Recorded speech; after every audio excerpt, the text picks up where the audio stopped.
It's not important at all where we actually are or what we actually have. And the funniest thing is that we spend our whole life wanting to get somewhere, wanting to get something, and working on it. I mean, some people don't, and then they are blaming themselves for it, for being lazy and other things. But I mean, well, let's say that's the general point. But it's actually not important at all, because the only thing that matters for you everywhere, always, is how you feel. And I'm so sure that you can agree to that, that sometimes you can have it all and still feel quite empty inside. And it really is not about who you're with, because, of course, the company theoretically is, well, a little bit reasonable to want or to prioritize. However, sometimes with the most desired people or companies, we feel the loneliest or most neglected or shrinking. And it doesn't really matter whether we are with the coolest person at the coolest spot in life, in the coolest country where we've always dreamt of.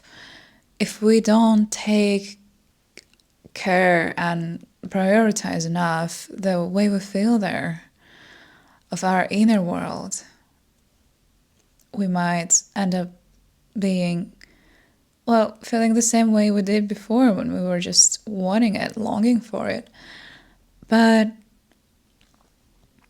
once you prioritize or just focus on your inner state, you start to understand that you can get any single feeling anywhere in the world with any single person, without any single person, without having anything. You don't actually need anything, because you already have everything, and there's nothing to have really outside of you.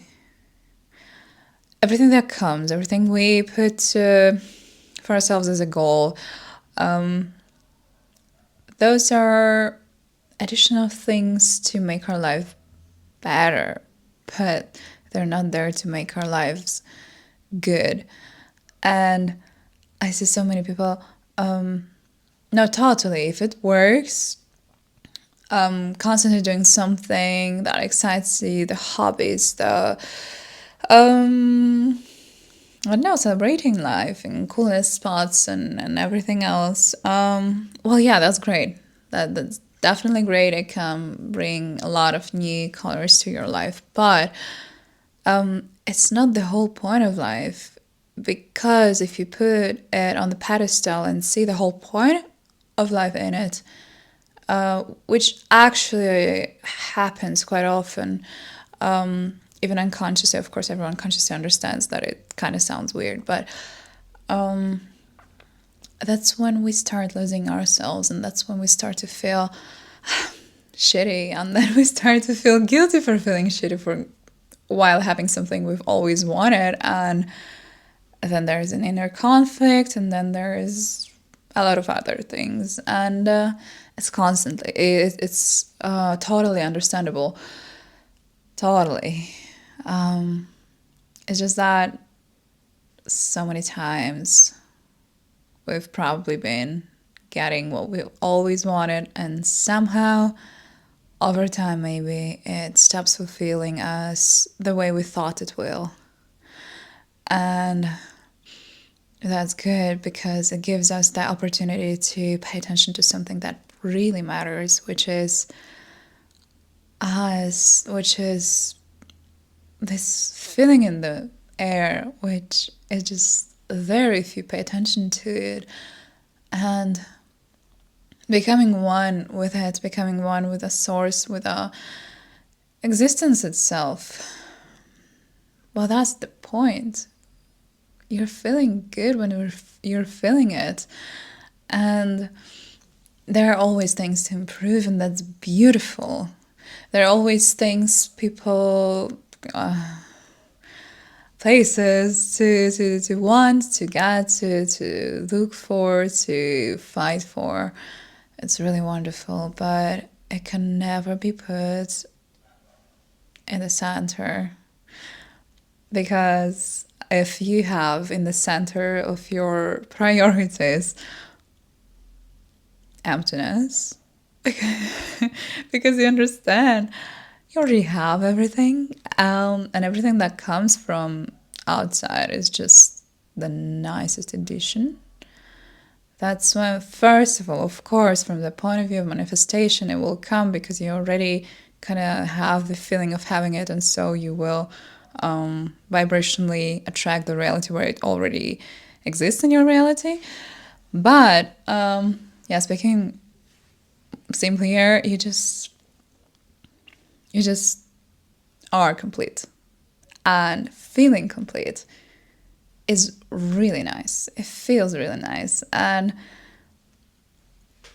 even consciously understanding that not wanting anything, generally like, oh wait, actually needing anything, because we can want stuff, but not like desperately, which makes it a need.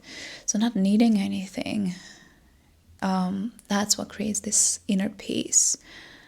And without it, it's just impossible to have it. Because there's always some problem, something to think about, or something you already have to think about not losing. That's another thing, another side of it. Okay, you've been wanting something so badly, and you've been fighting for it or together or something, and then you have it, and then you're so happy, but then you're afraid to lose it, and then you are full of anxiety of losing this thing, and then you're going crazy for days thinking how not to think, how not to lose it, and sometimes maybe even thinking of how not to think, how not to lose it. No, it really can be a loop, and I'm very familiar with it. I assume you as well. If you do, let me know. But anyways, just needing nothing sets you free.